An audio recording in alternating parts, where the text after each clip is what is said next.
국회에서 이른바 이제 검사 탄핵 청문회와 또 이른바 방송 장악 청문회가 진행이 됐습니다.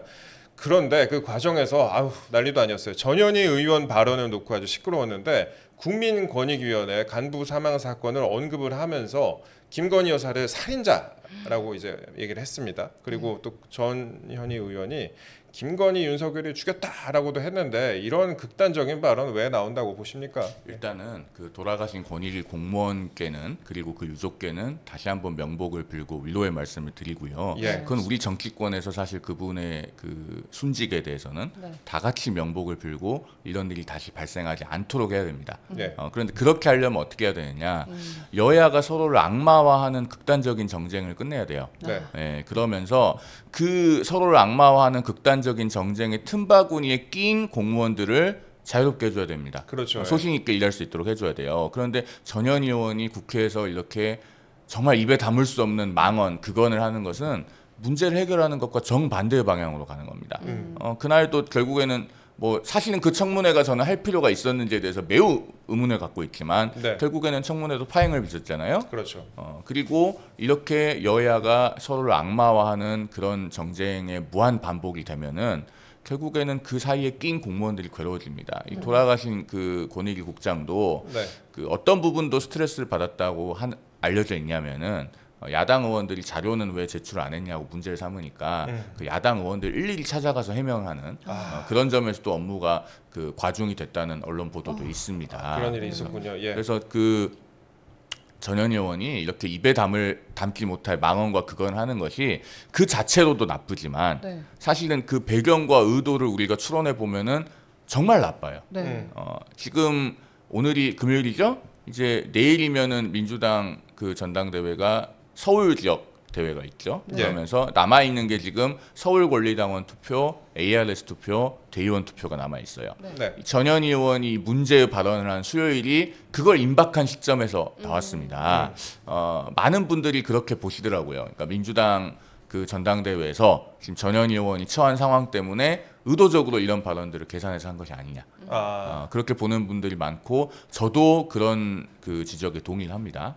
왜냐면은 지금 전현희 의원이 민주당 전당대회 최고위원 경선에서 6등이에요. 5등까지 최고위원이 되죠. 아시다시피. 근데 지금 5위 이현주 의원과 6위 전현희 의원의 표차가 0.02% 차이입니다. 0.02%. 0.02%. 그러니까 정말 깻잎 한 장 차이죠. 그런 상황에서 민주당은 이렇게 그 입에 담지 못할 막말과 그건을 하면은 강성당원들로부터 환호를 받고 그게 표로 연결된다는 게 사례로 확인이 됐어요. 최근에도. 지금 민주당 전당대회 최고위원 경선은 김병주 의원이 3위입니다. 근데 지금 1위는 이재명 전 대표가 사실상 이 사람이 됐으면 좋겠다는 의중을 내비친 김민석 의원이고 2등은 이제 초반부터 1등을 달리다가 김민석 의원이 올라오니까 2등으로 내려간 정봉주 전 의원이잖아요. 1, 2등은 그러려니 하는데 김병주 의원이 3위를 달리는 건 아무도 예상을 못했어요, 사실. 그런데 무슨 일이 있었습니까? 7월 2일에 김병주 의원이 국회 그 외교안보 통일 분야 대정부 질문 하다가 뜬금없이 국민의힘 한 달 전 걸 논평을 가지고 와서 정신 나간 국민의힘 국회의원들이라고 공개 발언을 해요. 대정부 질문 석상에서. 그래서 그날 대정부 질문 다 파행이 되고 중단됐습니다. 그랬는데 김병주 의원은 징계를 받아도 시원치 않은 마당에 오히려 표가 더 나와요. 그래서 지금 3위를 하고 있는 겁니다. 전현희 의원의 이 살인자 망언에 대해서 왜 전당대회용이라는 그런 시선이 있냐면 전현희 의원이 사실은 이 발언을 국회 청문회장에서 처음 한 게 아니에요. 8월 9일에 본인의 페이스북에 올려서 살인자 정권이라는 얘기를 합니다. 그랬는데 일부 언론에서 보도가 됐지만 사실 전당대회에 큰 반향이 없었어요. 그냥 페이스북에 올린 거니까. 그리고 그 전당대회장에서 그 주 주말에 이 얘기를 한 번 더 하는데 민주당 그 전당대회는 시스템이 어떻게 돼 있냐면은 그 현장 연설을 하기 전부터 권리당원들이 모바일 투표를 시작을 해요. 온라인 투표를. 그러니까는 그 전당대회장에서 그렇게 해봤자 현장에 많은 사람들이 가지도 않는데 그게 반영이 안 되는 겁니다. 합동연설에서 얘기를 해도. 그러다 보니까 많은 언론으로부터 주목을 받을 수 있는 소위 그 검사 탄핵 청문회장에서 계산된 발언을 한 것이 아니냐라는 시선이 지금 정치권에 존재를 하는 거예요.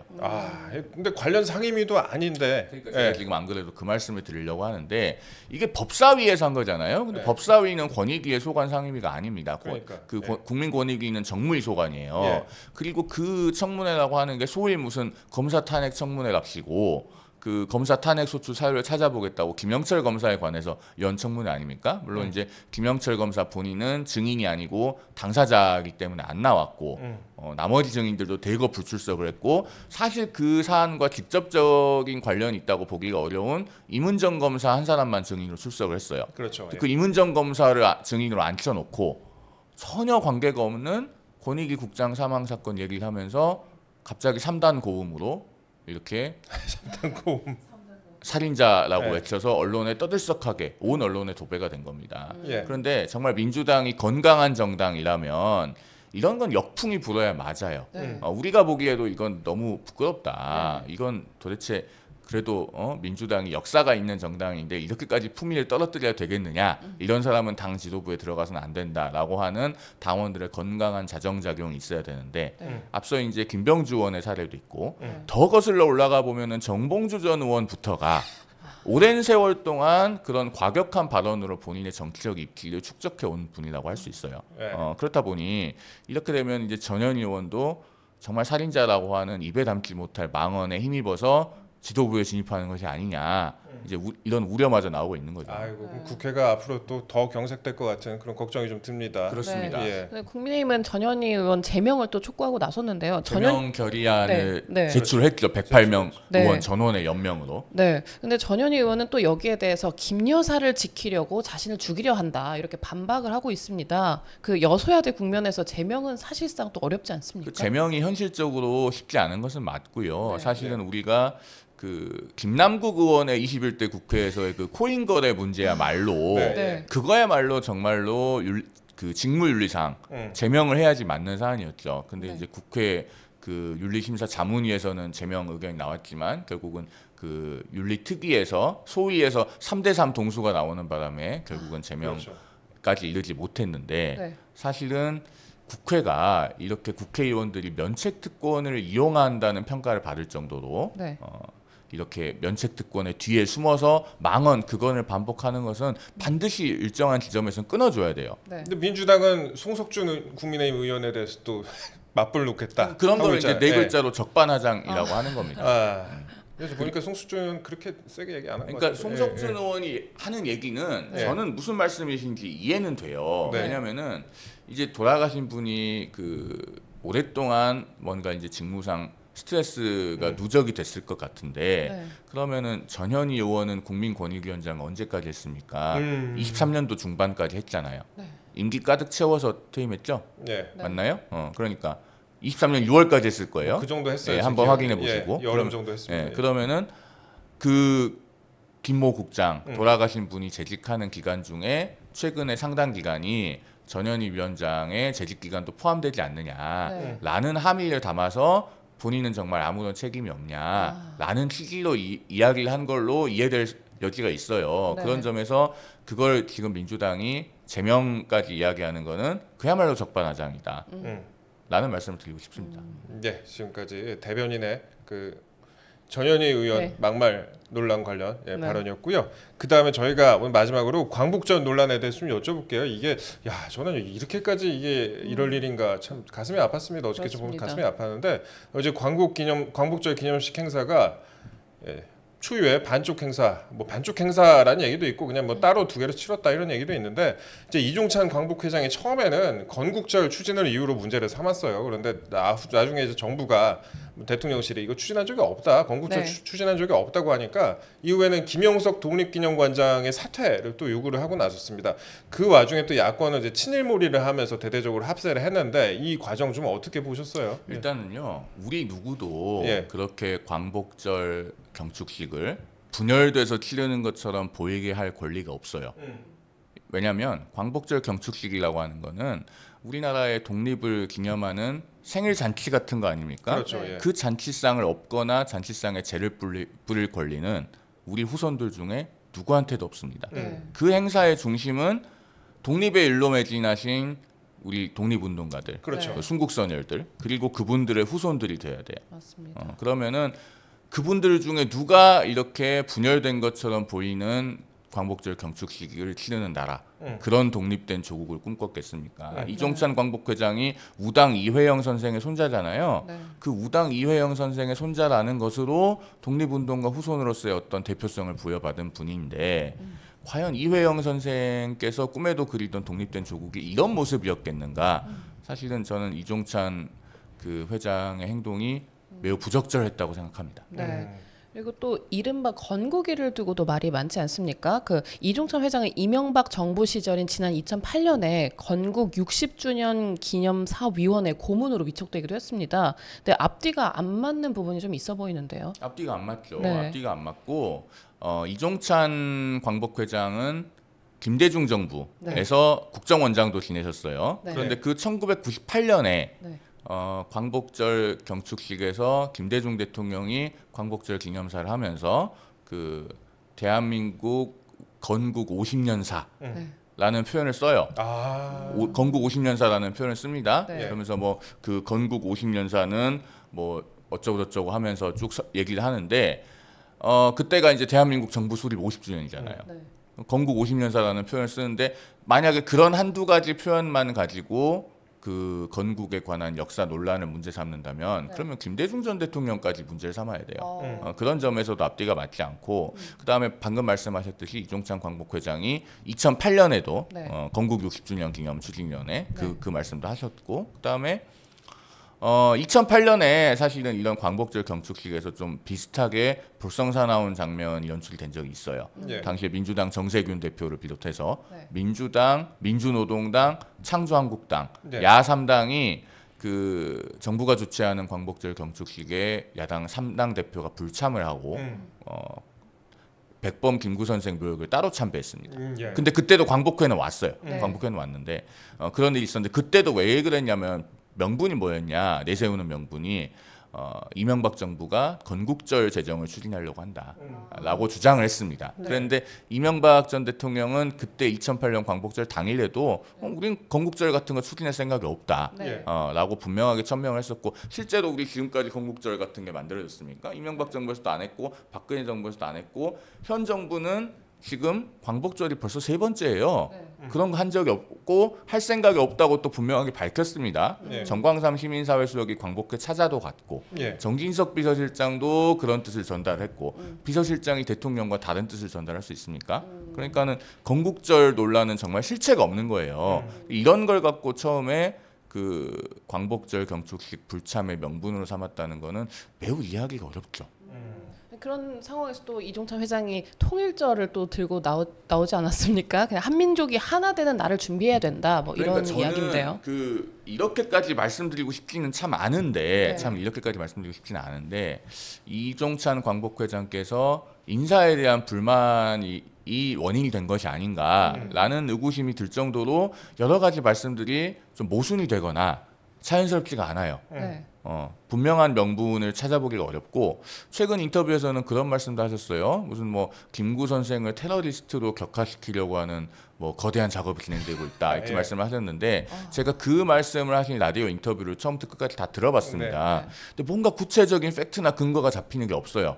그리고 뭐 그런 것들이 김영석 독립기념관장과 어떤 관계가 있다는 것인지도 분명하게 그 인터뷰에서 설명이 안 되고 오히려 김영석 관장은 본인의 그 2022년에 쓴 뭐 끝내야 할 역사 전쟁 그 책에서도 이승만 전 대통령과 김구 선생을 두 분 다 국부로 모셔야 된다 이렇게 얘기를 하고 있다는데 그러면은 어떻게 테러리스트로 격화시키면서 국부로 모시는 게 동시에 가능하겠습니까? 말도 안 되는 이야기죠. 앞뒤가 맞지 않는다 그런 네. 말씀을 하셨는데 사실 이제 다른 인터뷰에서 제가 보니까 이종찬 광복회장이 그런 말씀을 하셨어요. 그 본인이 이제 속칭 밀었다는 후보 네. 이제 김진이라는 전 주택공사 사장. 예, 네. 그분이 이제 그 백범 김구 선생님의 장손입니다. 네. 그래갖고 그분을 이제 밀었는데 그분이 이제 예전에 그 국민의 참여정부 시절이었던가 그때 주택공사 사장을 하시면서 이제 뇌물죄로 실형을 선고받은 적이 있어요. 그래갖고 근데 그런 얘기를 하시면서 근데 명예를 회복해야 되지 않겠냐 본인이 이제 그런 식으로 말씀하셨다 그랬는데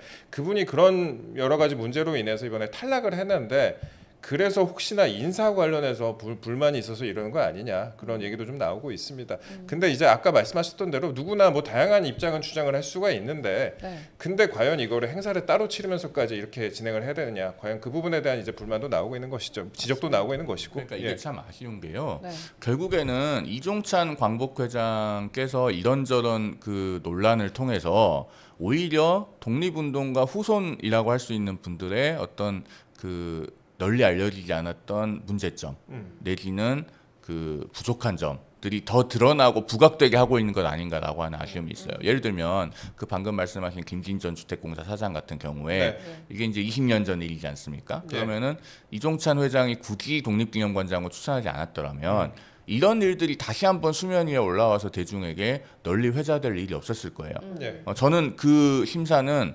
공정하게 됐을 거라고 생각을 하는 게 네. 그 아무리 그래도 독립기념관장을 뇌물수수 전력이 있는 분이 하는 건 곤란하잖아요. 네. 그러면은 그 면접에서 최하위가 나왔으면은 네. 그건 상식적이지 않나 네. 그렇게 보여집니다. 그리고 이제 그 이종찬 회장이 추천했다고 하는 분이 두 분이 있잖아요. 네. 한 분은 이제 김진전 주택공사 사장이고 그렇고, 예. 다른 한 분은 뭐 굳이 제가 실명은 언급 않겠습니다. 이제 김모 교수님인데 예. 그분에 대해서는 또 이종찬 회장 스스로가 내가 김모 교수는 직접 알지 못하지만 김모 교수의 아버지하고는 잘 아는 사이다. 이렇게도 얘기를 하셨어요. 그러니까 지금 이 모든 논란들이 제가 지금 말씀드리는 지점들을 우리 시청자들께서 잘 한번 음미해 보시면은 뭔가 굉장히 개운치 않다라는 느낌들을 주고 있습니다. 예, 그래서 최근 보니까 광복회가 일본 주장대로 식민지배 합법화를 꾀하는 지식인이나 단체를 뉴라이트라고 규정을 하면서 뉴라이트 판별법을 또 제시를 했습니다. 저희가 한번 보도도 해드린 적이 있는데 네. 이승만을 건국 대통령으로 한다는 판별 기준이 또 문제가 되고 있어요. 근데 광복회와 이종찬 회장은 근데 1919년 임시정부 수립을 건국 시점으로 보고 있습니다. 그런데 임시정부든 대한민국 정부든 초대 대통령은 또 이승만 대통령 아닌가 약간 아이러니한 부분 아닌가요? 제가 요거 하나만 예. 그 이종찬 광복회장께 여쭤보고 싶어요. 네. 그 뭐 이게 제 이승만 전 대통령 얘기는 또 굳이 안 하겠습니다. 왜냐하면 그거 하면은 또 보수 쪽에서의 시각으로 역사를 보는 거 아니냐, 그 예. 의미가 없다라고 하실 수 있기 때문에 1919년에 만약에 대한민국의 건국이 임시정부 수립으로 완성이 됐으면요. 그 여훈영은 해방 직후에 건국준비위원회를 왜 만든 거예요? 건준을 만들잖아요. 그리고 당시에 이제 그 해방 이후에 네. 그 재헌의회 총선에 참여했던 게 그 뭡니까 대한독립 촉성회잖아요. 그렇죠. 예. 그렇죠. 왜 45년에 그러면은 모든 게 다 끝났으면은 독립 촉성회라고 하는 표현을 씁니까? 대한독립 촉성 국민회. 그것뿐만이 아니에요. 당시에 무슨 뭐 그 건국 강령 네. 이런 걸 만든 분들도 계시고, 네. 그러니까 45년에서 48년 사이에 당시에 그 시대를 살고 있던 분들의 인식이 어떠했는지를 보여주는 뭐 단체의 명칭이나 이런 것들은 수두룩하게 많아요. 그래서 제가 이 자리에서 역사 논쟁할 생각은 없고 게다가 또 당에서 어떤 뭐 공식 입장이 있는 건 아니기 때문에 그렇죠. 그렇게까지 말씀드릴 건 아닌데, 다만 김영석 독립기념관장은 본인 인터뷰에서나 기자회견에서나 이런 얘기를 합니다. 대한민국의 건국은 1919년의 3.1운동과 대한민국 임시정부 수립으로 시작해서 1948년 그 대한민국 정부 수립으로 완성이 됐다. 예. 즉 과정으로서의 건국을 이야기해요. 그러면은 이게 우리가 받아들이지 못할 정도의 이야기인가요? 사실은 우리 시민들께 여쭤보면은, 국민들께 여쭤보면은 그렇게 말씀하시는 분들이 그렇게 많지 않을 것 같다라는 생각이 들어요. 그래서 이런 독립기념관장 인사 논란을 이유로 광복절 경축식에까지 불참을 하면서, 그 다음에 또 한 가지 짚어야 될 것은 그 야당 인사들이 광복회가 주관하는 행사에 오겠다고 하면요, 그걸 그냥 우리는 초청은 안 했다라고만 할 게 아니고 사실은 적극적으로 뜯어 말렸어야 됩니다. 맨 앞줄에 앉았잖아요. 그렇죠. 네. 그 맨 앞줄에 테이블이 따로 있어서 거기 박찬대 직무대행도 오고 뭐 조국 대표도 오고 뭐 용해인 의원도 오고 거기 다 있더라고요. 그런데 사실은 광복회가 정말로 그 우리 독립운동을 하신 선조들을 가장 중심에 놓고 생각을 했다면은, 아 그래도 그거는 우리 독립운동가들께서 바라는 바는 아닐 것이다. 일단 공식적인 정부 주최의 광복절 경축식에 갔다가 여기를 오는 게 맞다. 이렇게 하는 게 최소한의 도리였다고 저는 생각합니다. 예, 알겠습니다. 저희 지금까지 송영훈 변호사와 함께 여러 가지 이슈에 대해서 다뤄봤어요. 아까 이제 말씀하셨다시피 그 여운양 선생께서 그 건준 얘기를 하셨잖아요. 네. 근데 건준 관련해서도 당시에가 그렇습니다. 그 당시에 신탁통치 기간 아니었습니까? 이제 북한은 당시에 소련 체제였고 한국에서는 이제 대한민국은 네. 당시에 미군정이었고 네. 그렇기 때문에 그 하에서 이제 또 건국을 준비하는 그런 단체들의 여러 가지 활동이 또 있었고 그 중에 하나가 이제 건준이었는데 그런 말씀을 제가 오랜만에 들으니까 역사 공부한 것 같아요. 네, 오랜만에 다음에 한 번 더 자세하게 네. 논의할 건준이란 거 기회가 저희 한 있었으면 20년 만에 들어본 것 같습니다. 아니, 수능 그러니까요. 이후로 거의 수능 처음. 이후로 처음 들어봤습니다. 네. 네. 그런데 아니, 이런 네. 것들이 정말 광복절 경축식을 분열돼서 치르는 것처럼 보이게 할 정도로 예. 지금 상황에서 시급하고 가장 중요한 문제인가라는 의문을 떨칠 수가 없고 아마 어제 있었던 광복절 경축식이 어떻게 치러졌다는 게 이제 외신을 통해서도 보도가 됐을 텐데 가장 신났을 것은 일본이 아닐까 싶습니다. 그런 점에서 두고두고 네. 마음이 아프죠. 네, 마음이 아픕니다. 저도 예. 마음이 아프고요. 근데 저희 방송 오늘 들어보니까 네. 정말 알차게 변호사님과 함께 지금까지 진행을 했는데 진짜 오늘 제가 여태까지 방송하면서 또 느낀 거지만 오늘 방송 진짜 알차니까요. 여러 네. 번 또 들어주시면 감사하겠습니다. 네.